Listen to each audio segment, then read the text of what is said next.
Hey, I'm John Dervage with Our Revolution, Colorado Springs. With me today is Dr. Galina Nicoll, who's running for Colorado Senate District 23.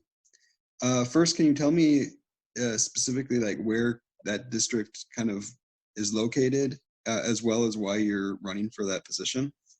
Oh yeah, most def. Hi everybody. Thanks so much for having me here. It's a pleasure. Our Revolution, Colorado Springs. Thanks, John. Yeah, so I'm running for District 23. It's a multi-county district that includes city and county of Broomfield, Larimer, and Weld, and then slivers of town along the I-25 corridor. It's sort of a long district. So we include a portion of Windsor and a portion of Berthoud and a portion of Meade and a portion of, you name it, Longmont, right? So we have quite a few towns that are along the corridor, and it's a very diversified community, but definitely a larger portion of Weld is ours. Awesome, yeah, and why specifically did you decide to jump into the race? Well, for a number of reasons. First of all, this is my district. I live here. I live in Broomfield, and I have been a resident in Broomfield for 12 years. I have lived in Colorado for almost 20, but I've only recently become a US citizen. And so by recently, I mean September 23rd was the day when I received my letter in the mail that I will be receiving citizenship, US citizenship. It's an invitation to a ceremony of swearing in. And so then it takes it's a timely process. It takes or a time-consuming process, I should say, a little while to go through your ceremony, then to receive your passport, and then to apply for a new social security card and so on. So it basically, long story short, this is the first time that I actually can take part in this democracy. And as for somebody who's been a lifelong environmentalist and activist, has supported a number of groups whose values really are meaningful to me, both in academia and outside, in our environmental fight, in our social justice fight, I finally am able to take part in this democracy. So for me, it's a huge honor. It really means a lot. And I can't sit at the curbside anymore, and I won't take no for an answer from my HOA who tells me, hey, you go talk to the senators just to solve, say, non-toxicity issues and with our lawn care. I've been sent away on a number of occasions, and this is the time where I say, yes, actually, I will go do just that. I will go and become a senator and fight for our clean air, clean water, our right to actually live a safe and healthy lifestyles, to be protected by our government, to have education better and adequately funded, to receive quality Medicare and medical health care for everyone, to fight for an opportunity for students to be able to come out of universities without having a debt that is the equivalent of a mountain to pay off, that prevents people from making any headway in their economic life and their security, and a number of other issues. But I care about these strongly. I've been fighting for them at the backstage areas with all sorts of people and contributing to other people's campaigns.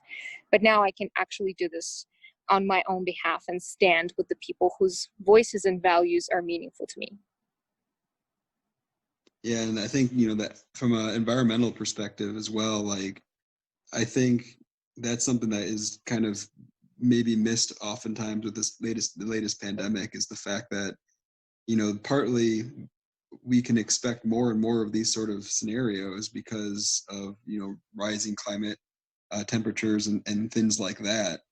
So there's, you always hear about, rising sea tides and increase of number of storms and flooding or droughts and all that sort of things. But something I think this has brought to light as well is the increased number of pandemics.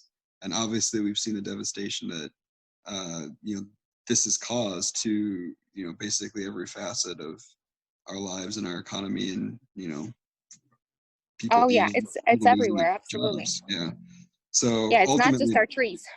Yeah, exactly. So ultimately, like, I'm curious on kind of what your thoughts are, and how we've in Colorado have treated this crisis. Well, some really good initiatives have been put forth. We've had the beauty and the luck and the privilege of democratic majority in the past, at least, legislative session, and with really strong leaders who have put forth, at least on paper, several important propositions, which unfortunately, too many of them have failed in the Senate. And some of these propositions have to do specifically with regulating the kind of pollution that we allow for our most polluting industry. And here specifically, the elephant in the room is, anybody knows? The oil and gas industry. And it's not that them necessarily want to point a finger at them, as every industry is doing the best business decision they can from the standpoint of the business.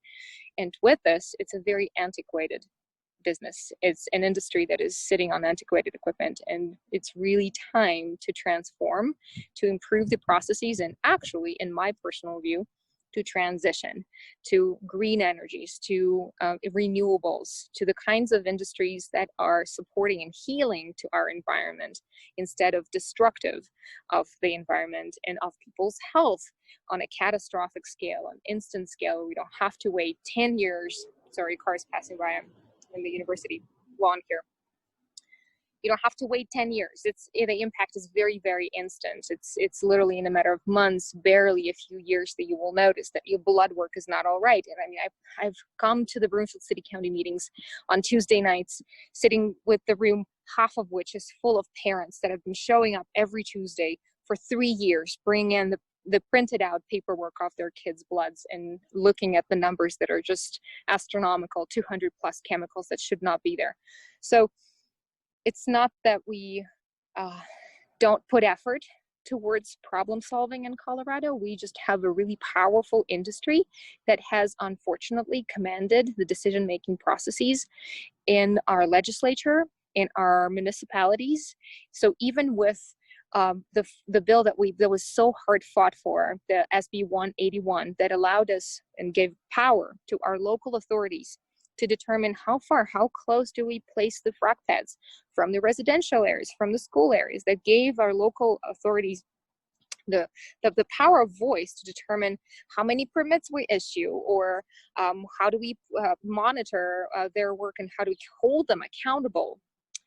Unfortunately, in many cases, and of course in my district, Weld County is notorious for this very thing, because the current county commissioner, Barb Kirkmeyer, is on record at 8% environmental vote, meaning she's voted down every single time she could against environment, and in favor of the oil and gas industry current practices as is. So it's more so the lack of action and lack of empowerment to our individual local municipalities that have received this power with the bill, that are tied to these industries with their revenue. Weld County relies at 80% on the tax revenue from oil and gas operations. We must walk away from this. We must divest. We must diversify. We need to bring in different practices: agriculture, environmental businesses, renewables, the solar, the wind, the industrial hemp growth that will help us sequester toxic chemicals out of the soil, the air, the water. We have ways, we have solutions in Colorado. 2 out of the 3 machines that are on the planet that are called decorticators, that massage the fiber of the industrial hemp plants into tiny little fibrous threads that can be used for anything, for clothing, for packaging, for construction materials, for paper, for crying out loud, are here in Colorado. They're in Alamosa. We can use the technology that we have. We have the infrastructure. We have the people who know how to do this. We have the engineers. We can transition people who have lost their jobs in this crisis.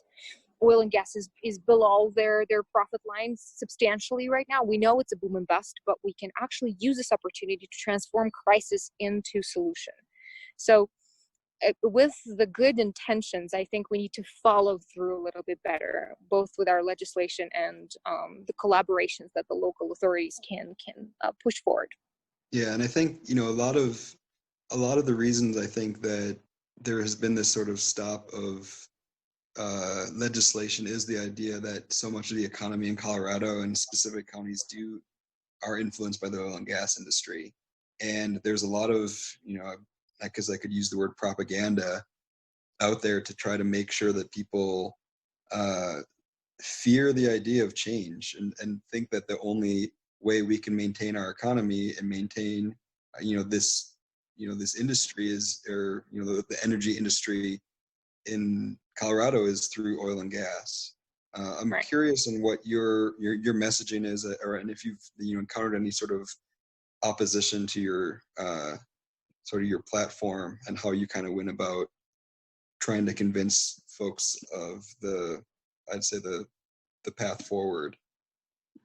Well, first of all, I want to acknowledge the fact that people who are working in the oil and gas industry are not only the part of the problem. In fact, the contrary is true. They're part of the solution. They are people who are well trained in the processes, in the trades. They're people with specific skills who can be instrumental, invaluable into creating a diversification in this region and introducing renewables. Because we need people who know how to operate turbines or how to fit a pipe. And so these are the people who can be employed in a environmentally friendly industry, in a human health friendly industry. And it is them whom we can rely on, especially with the help of unions, with the help of apprenticeship organizations that can provide training opportunities that are funded by these businesses, that can provide learning opportunities. So if an employee needs, for example, a specific certification in a specific technical maybe application of something, or a process, or a project management, or field operations, we can offer them that process in addition to training so that they can transition. So my number one argument is the people who are currently employed in the industry, and the industry is boasting at 29,000 people. We can offer them an opportunity and tools, a pathway to transition. It shouldn't be some sort of a destination. It can be a process. We can think of it as an ecosystem, as creating and fostering a sustainable form of employment so that people remain relevant. Because as you know, our technological advancements are not stopping. Nobody's going to give us a timeout because it's COVID. Nobody's going to put the advancements of technology on hold. AI is here and it's here to stay. Robotics are as well. Every industry as we know it will be transitioning, including the ones that are antiquated, as soon as the opportunity presents itself. And then the humans become increasingly irrelevant. What do we do then? Right? So for me, it's an opportunity looking at this industry right now and the crisis we're in. It's an opportunity to really rethink it with long-term vision for how do we keep people relevant? How do we give them an opportunity to earn a dignified paycheck, doing the job that they want to do, and an opportunity to learn and grow and acquire new skills, because we know that one skill may not even last you a lifetime. You might have to adapt and change. And the second sort of approach in my conversations with people who are staunch opposers of any kind of transition and want to keep things status quo is that we need to educate. We need to share facts, bring in the actual scientific hard-nosed research to these people and illustrate it and show what are the actual consequences of these operations. Even in the last 5 years, we have data on hand. We have illustrations of how benzene, methane, not just VOCs, not just the pollution from your car driving, not just the pollution from the carbon plant in Pueblo. Instead, it's the assessment of specific action and activity of the oil and gas industry. We have that on hand. We have information about our water and the contamination that is happening in my district to the 16 bodies of water that we know of daily. There's daily runoff from operations of oil and gas. How this is impacting our health, because the impacts are instant. Your endocrine system, your respiratory system, your cardiovascular system instantly get the impacts of it. So if you're wondering how do you survive the COVID or some other new pandemic, you improve your environment so that your immune system can actually take it on. So for me, it's sort of a non-brainer, but it's an issue that requires shared understanding of definitions, shared understanding of facts, and that definitely would include a wider access to education. Yeah, and I think that's the always the next logical follow-up too. When you go from changing an industry or to a position that requires new skills, that might mean people need to go back and further their education, which people think, unfortunately, is a cost associated with that. Yeah. And for so many Americans, that cost is crippling. Yeah. And so but there is a way to do away with this cost. As somebody who's working at the Tier 1 research institution, look at it, it's right here. I'm right here on campus, right? So the Tier 1 research institution actually offers project management classes through the Department of Engineering completely online. So we can work it out and give the institution, say, a form of tax credit so that they can offer these courses for free to people who are transitioning to green energies. There's a way to work it out at the level of legislation. That's the reason why we have CU regions, right? Because guess who controls the budget of the tier 1 research institution? Our legislature. So there is a way to connect the dots and if not exert some sort of specific influence and twist somebody's arm into it, there is a way to perhaps encourage collaboration that is a win-win for the educational institutions, and not just this one. Obviously, we have community colleges, we have so many different organizations, and as some of the most successful apprenticeships teams that I have interviewed during my campaign have proven, one of them is called CareerWise, they have proven pathways to actually involve educational structures, groups, to create smaller programs, badging, certification programs that the employer or an intermediary organization that receives grant funding can pay for. And we can also throw in some of the money that we can create through, I have a couple of ideas of how we can do it, but we can basically create additional sources of revenue that we can direct precisely to this issue, to transition into renewables through re-educating our workforce. And we could maybe throw $3-5 grand to our employees to give them an opportunity to learn a new skill, to acquire a specific knowledge base that is needed for a certain, particular task in the renewables industry. So I think there's ways to do it. Yeah, and I think, another aspect too that was mentioned, I think, is the avenue of economic influence. And just, oil and gas industries aren't cheap, and they're becoming more and more expensive, especially when there's been a increase or a decreasing cost of renewables. So that's always something that I kind of struggle with too, is how can you be on the side of oil and gas when it's more expensive and it's more detrimental to the world and our health? Right. So yeah, that's always kind of funky. But and then the other thing that you mentioned, I think, is really important, is the personal aspect. Yeah. There's been so many cases, and the fracking is one of them, but also the Colorado Springs, there's a lot of military bases and bases that use some nasty chemicals that affect people's livelihood that live around that area.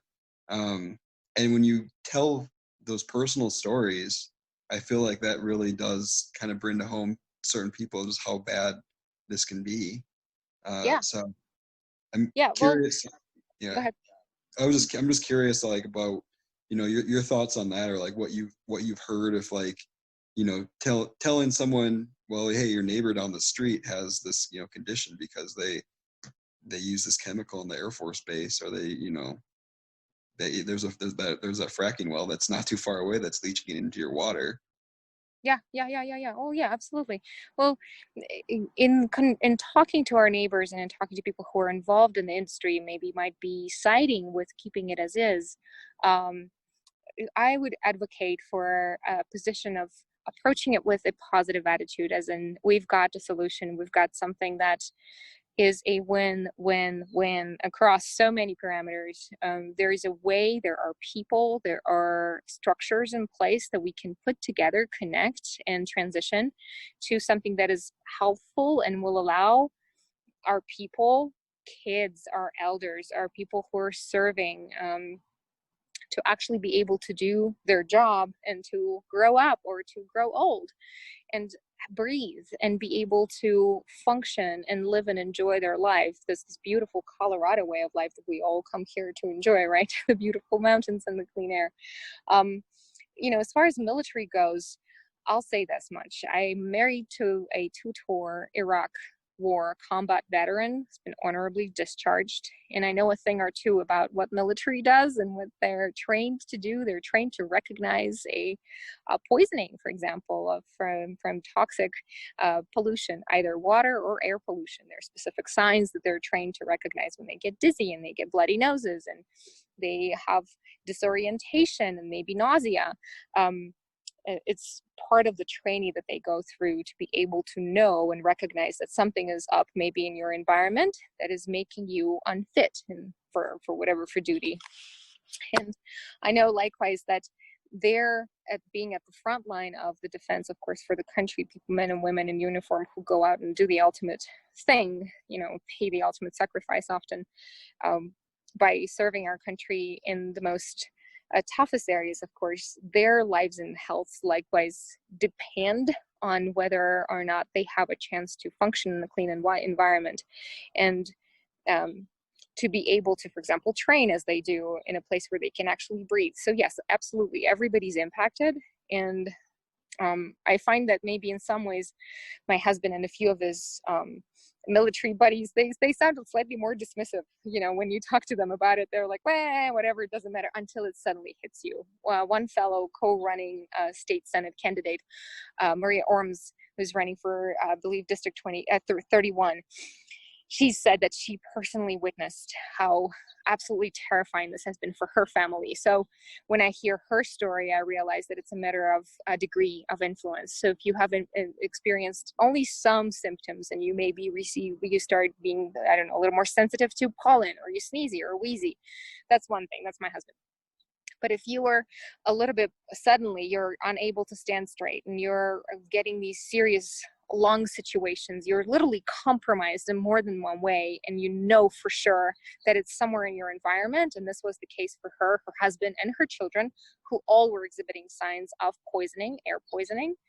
They had to literally move from where they were, and they discovered that yes, there was a site. And this is literally from what I'm retelling, and I hope I'm retelling the story correctly, from what I've heard from her words, has been the push, the initiation for her activism of many, many years, where she became an anti-fracking activist because of these symptoms, and her realization of how that this was just incompatible, that she has a right to breathe normal air, and suddenly it's not there for her or for her family. So again, I think it's important to hear stories, to connect to people, to really learn how does that impact them.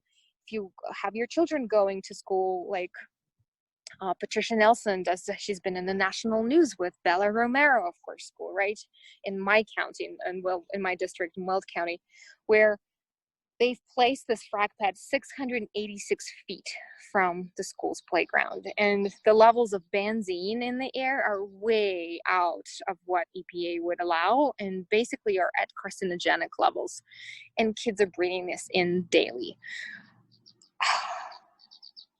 It's just, there's so many things that are wrong with this. It's even hard to think where to begin. But at the same time, I don't want people to feel discouraged with necessarily hearing all this doom and gloom. We're surrounded by it too. It's important to really think of how can we change this? How can we put some strategic solutions to ameliorate the situation, using the tools that we have in our toolbox, really rallying behind the people whose lives are impacted, because they're just as important of Coloradans as everybody else's. And these kids, their lives and livelihoods are just as important, and we must fight for them as well. Yeah, I think that's really well put too. And the other aspect of the environmental injustice has to do with the social injustice aspect as well. 100%. So many times the communities that are affected the most are the places that cannot fight it, because they don't have the exactly. resources or money to hire serious lawyers and go to war with industry. Yeah, exactly. Yeah. That was exactly the story of Bala Romero, because this, I don't know if you know, but this project originally, this licensed pad was going to go behind a different school, an academy that was a very different demographically population of parents and kids who were represented at school, primarily Caucasian, and of different socioeconomic status, a much higher socioeconomic status. And suddenly, within basically a year, this project gets purchased by another fellow oil and gas operation. And literally, that instead of the first initial licensing project that was submitted to the Weld County, of being placed 1,200 feet away from school, it's now 686 school from a location of the schoolyard, a different schoolyard, where the population is primarily Latinx, and lower income, mixed immigrant status communities, who cannot argue with the oil and gas industry, for whom even standing at the school with the note of protest required, like bringing us a yardstick to make sure that you're not kicked off the property and whatever, because you literally don't have the resources to fight it at the same level.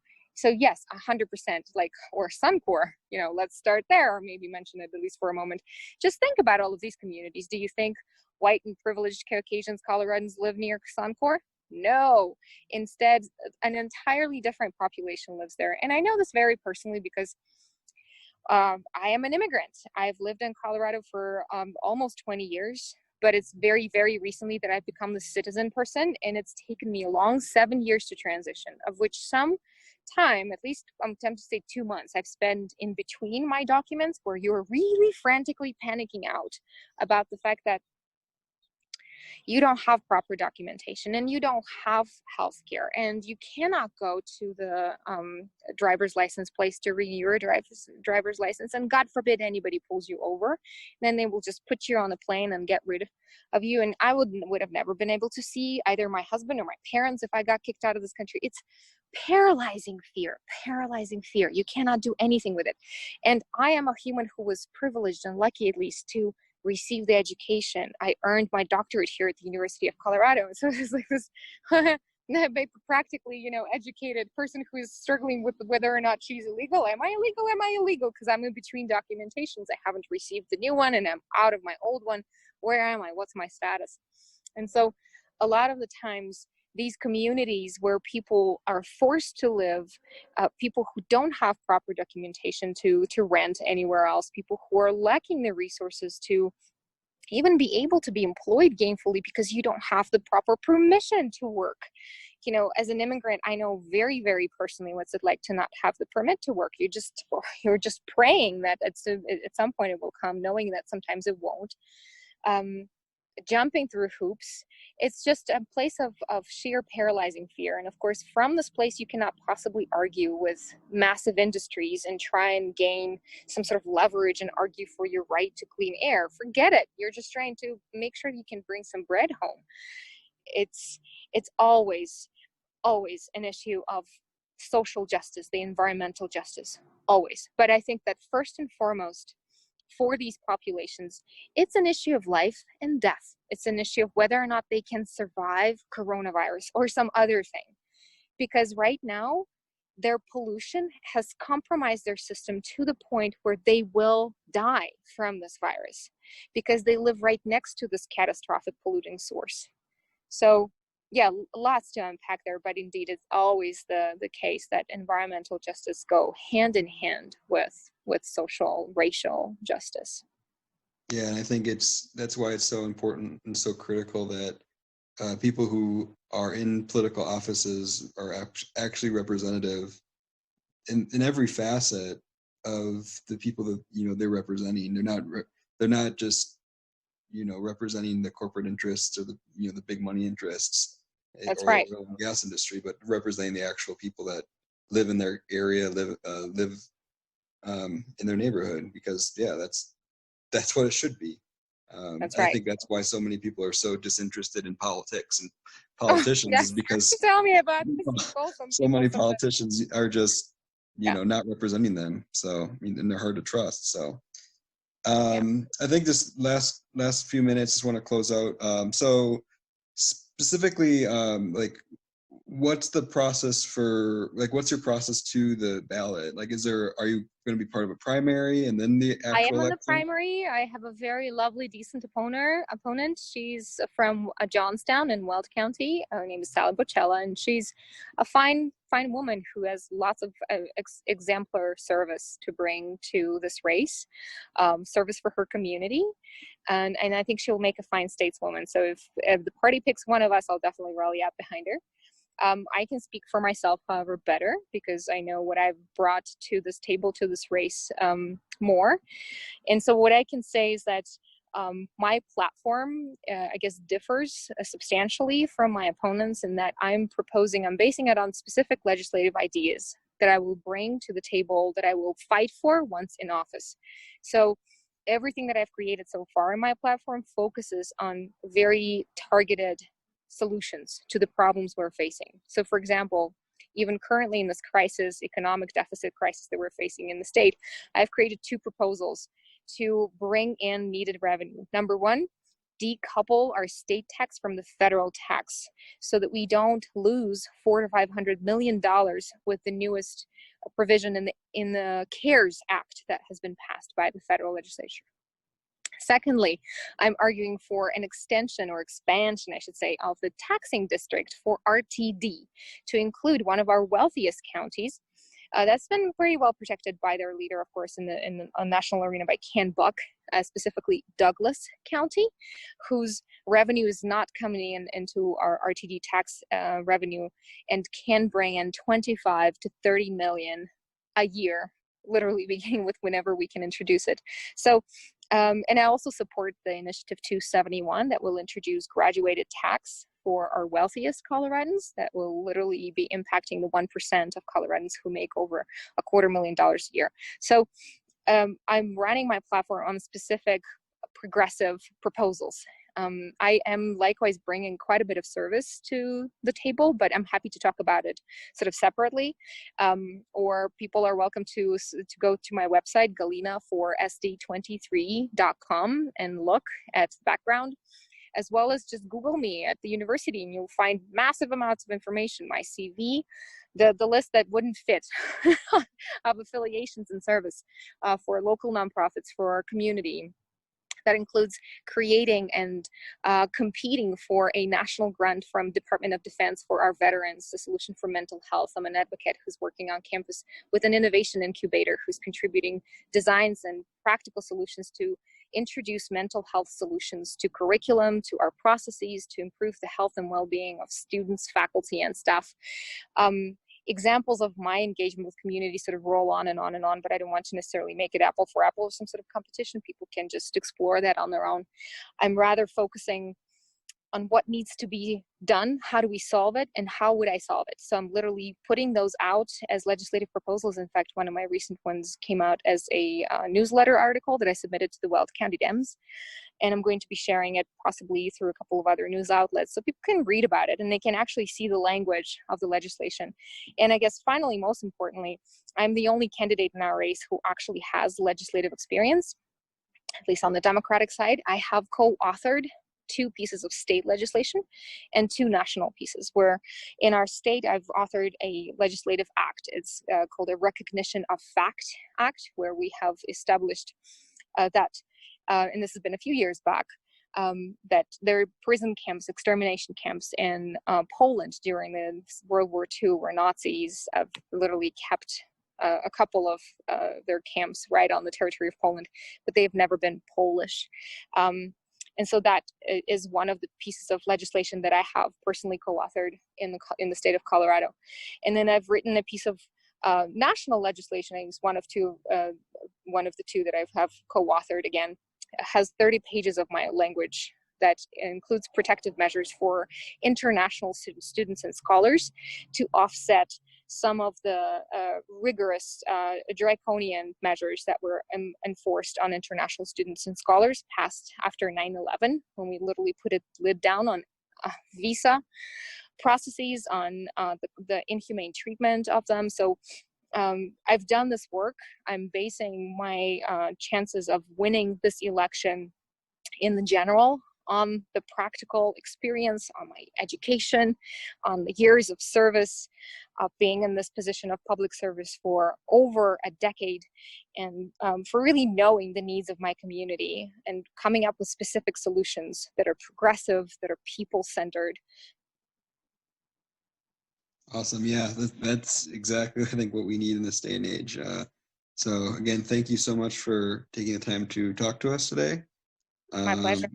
Yeah, and is there anything else you just want to close out with? I think you had a pretty... Well, sure. I'll just say, hey, everybody out there, I want to hear from you, and so do your people in your races. You have a fabulous team of women running in your neck of the woods.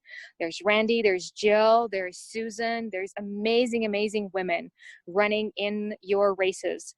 And it's important that we come out and support our progressive leaders in these races so that we have a chance to actually bring in the change that we are so hoping to see, that we almost lost all hope for the national level, to see it happen. But here, at least, I think in the Colorado race, well, I think Jill is the person who's still in the races for the national competition. There's still some hope, right, for us in this election cycle. Go out, vote. Don't sit in the house. Don't feel like you're paralyzed with whatever it is, lack of maybe belief in that the system can change, or because you're hating on this party or that party because they've all betrayed your trust or your hope for the future. Go out and vote. Your vote counts. We can make a difference.